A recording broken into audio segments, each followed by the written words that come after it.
didn't even get to cross.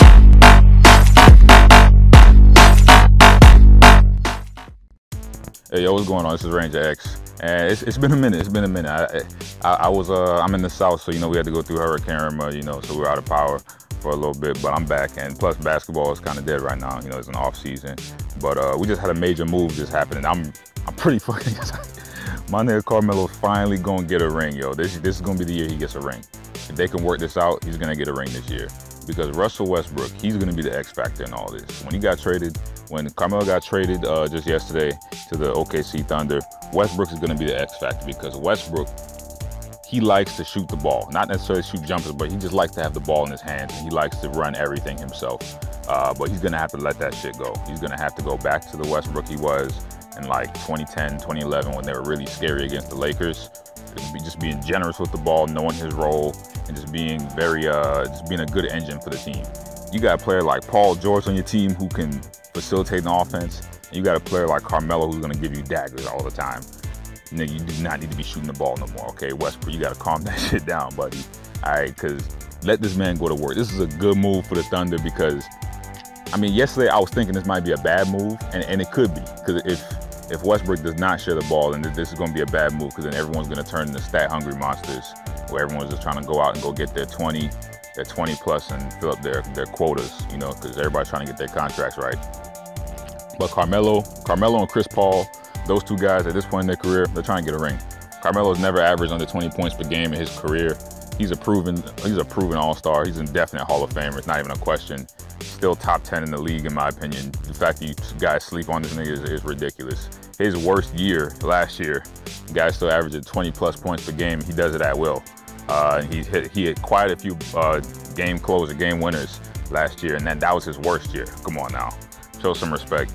But the reason I'm so excited for this move is because in 2009, when Melo got Billups instead of AI, Melo, man, they were doing things in those playoffs, man, because Chauncey Billups was the facilitator, and honestly, he's not a better player than Melo, but he's the more alpha player than Melo.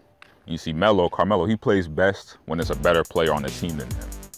Meaning there's someone on the team that can tell him to shut up and go get on the fucking block and post up or go play defense, because when Melo's by himself, as you saw with the Knicks, when Melo's by himself as a star, this motherfucker turns into a lazy, fat turd that just likes to score, and he's really good at it. But on the other end of the floor, he's almost useless in his Knicks days, because there was no one else there there was no point in him playing. They were garbage. There was no point in him playing. They lost all their role players. Their years that they broke records. They broke offensive records, man. They were beasts.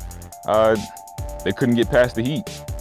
So Melo, his whole time there in New York, man, that was a waste of time. It sucks that he stayed up there for so long, but I'm just happy that man is in a winning situation now, because boy, oh boy, Paul George, I keep telling y'all, stop sleeping on Paul George. That man's the best small forward in the league besides LeBron, all right?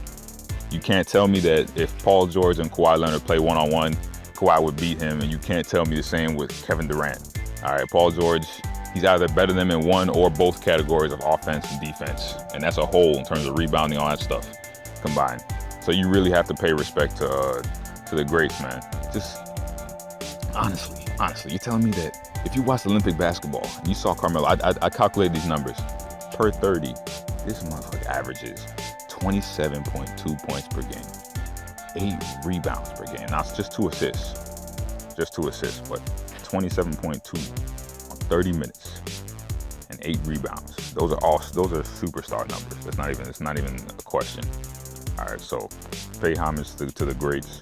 We're gonna have a new video coming out soon. This is probably the shortest one I've done, just because this is kind of a news update. But this is really, I think the OKC Thunder, they're gonna match up. They're gonna match up well with the Warriors. The Warriors, because when you have, if you line up this lineup right here, you got Westbrook at PG, obviously, PG-13 at 2 instead of 3, and you got Carmelo at 3. You put Patrick Patterson at 4.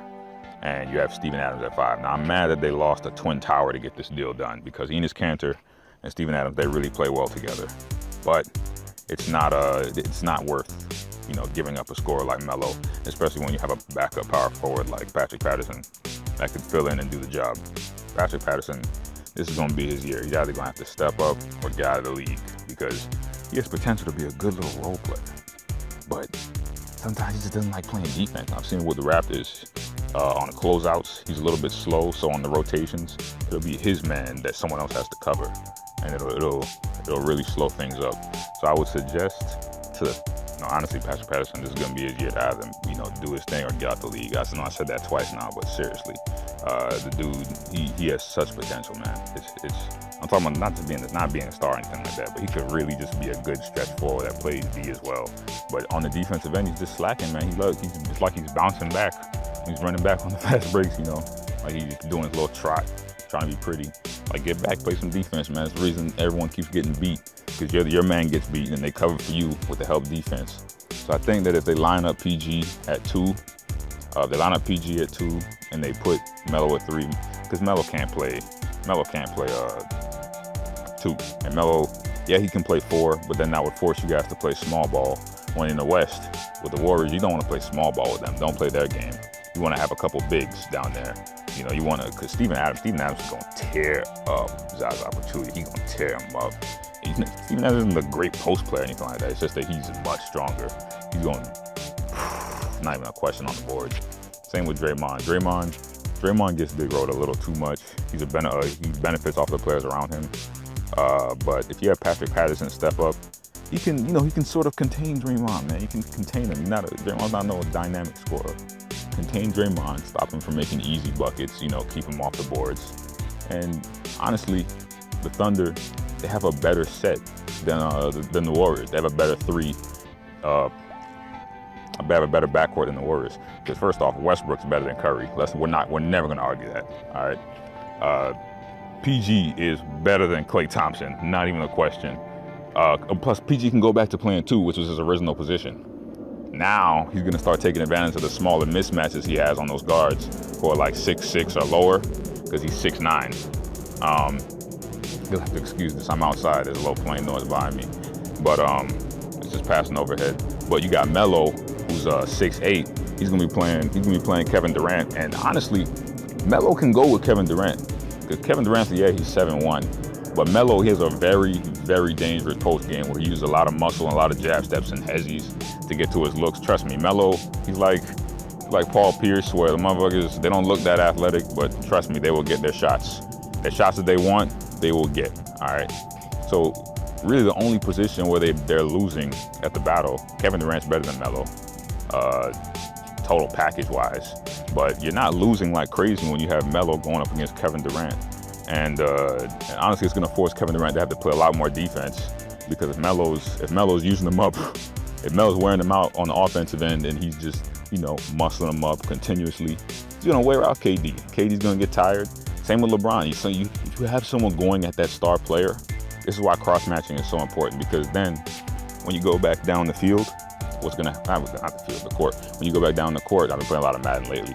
When you go back down the court, what happens is that same person that was guarding you or that you were guarding, they kind of have to guard you, because if they switch off on the fast break, they're gonna switch too much and someone's gonna be open.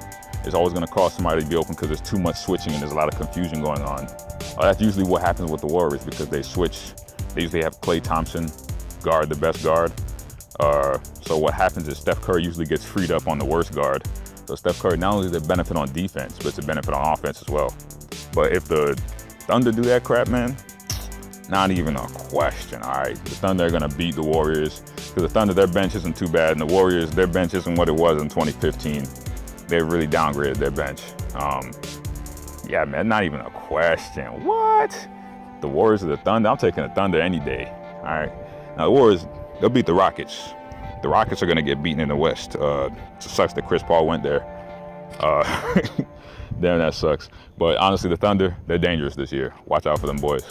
All right, I'll catch you guys later. I'm probably going to put up more videos now. The season's really starting to, just coming around now. About 20 days or so, the preseason will be here. So hopefully we can get some more videos up. Not hopefully, we will be getting some more videos up. All right, I'll catch you guys later.